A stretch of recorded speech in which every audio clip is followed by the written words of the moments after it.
This piece is about Jersey Shore. Trust me, it'll just take me a minute to get there. There were 7 wonders of the ancient world. The only one which still exists is the Great Pyramid of Giza in Egypt. One of the other 6 was the Temple of Artemis in Ephesus. The man who originally compiled the list of the 7 wonders said it was the greatest of them all. Now, the reason you will not be able to take a tour of the Temple of Artemis the next time you book a vacation to Ephesus is that it was burned to the ground in 356 BC by a man who immediately confessed to the crime. So what was his motivation? Had a problem with temples? Maybe he didn't like Artemis? No.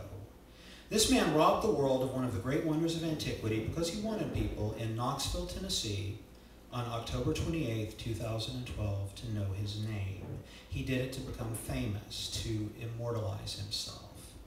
What a freaking moron. But this is where the story becomes interesting. After this man was executed, hopefully in a really painful way, the Ephesians actually passed a law which made it illegal for anybody to ever mention his name again. The penalty for violating this law? Death. Unable to prevent this jerk-off from burning their temple down, they were damn sure not going to let him achieve his ultimate goal of immortality.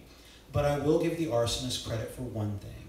At least in his own stupid way, he was being original. In those days, people tried to become famous by, accomplishing something. Building the Great Pyramids, writing epic poetry, conquering the world, that kind of thing. Before the destruction of the Temple of Artemis, it had never really occurred to anybody to try to become famous by making a complete idiot out of themselves. Which brings me to Jersey Shore. Every time I accidentally catch a glimpse of that abomination, I have the exact same thought. Where are the Ephesians when you really need them? Now, am I saying that after the first episode of Jersey Shore aired, they should have executed the cast and crew and passed a law threatening death to anybody who ever brought it up again? Well, I'm not saying that. But that's not even really my point. What I'm saying is, it used to be shameful to make a fool out of yourself. Now we encourage it. Hell, it's a respected career path.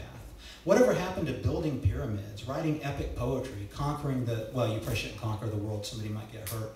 But I can't help but feel that the Ephesians had the right attitude. If we're going to tolerate, even encourage, stupidity and mediocrity, don't we run the risk of living in a world where no one will be motivated to accomplish anything?